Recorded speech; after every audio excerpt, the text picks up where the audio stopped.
உங்களுக்கு கல்யாணம் ஆயிடுச்சா? இல்ல. குழந்தை? இல்ல. ஹஸ்பண்ட் இருக்காரா? இல்ல. இல்ல ஃபேமிலி யாராவது? யாரும் இல்ல, எனக்கு தேவையும் இல்ல. நீங்க என்ன சோகமா இருக்கீங்களா? சந்தோஷமா ஜாலியா தானே இருக்கீங்க? பார்க்கும்போதெல்லாம் ஆடிட்டு தானே இருக்கீங்க. எல்லாரும் சந்தோஷமா இருக்கணும், ஆனா நான் மட்டும் நடந்ததை நினைச்சுக்கிட்டு அப்படியே சோகமாவே இருக்கணுமா? ஆமாங்க, என் குழந்தை செத்துருச்சுதான். என்ன பண்ண முடியும்? அது ஆக்சிடென்ட்ங்க. ஆக்சிடென்ட்னா என்ன? ஆக்சிடென்ட்னா ஆக்சிடென்ட்.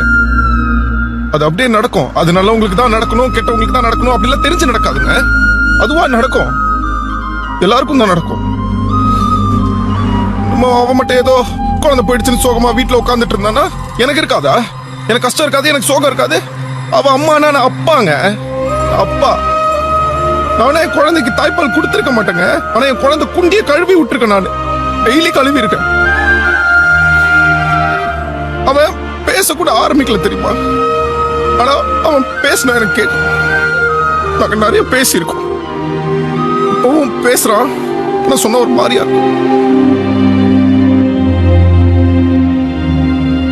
என்ன பண்ண முடியும்?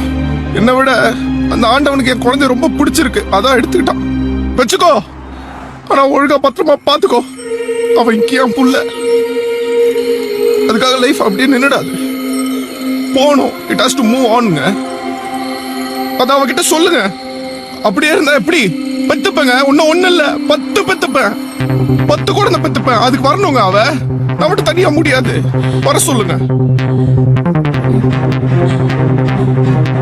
கேக்குதாடி?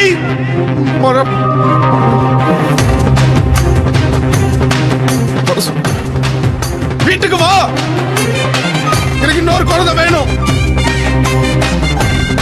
அதுக்கு நீ வேணும், சொல்லுங்க அவகிட்ட.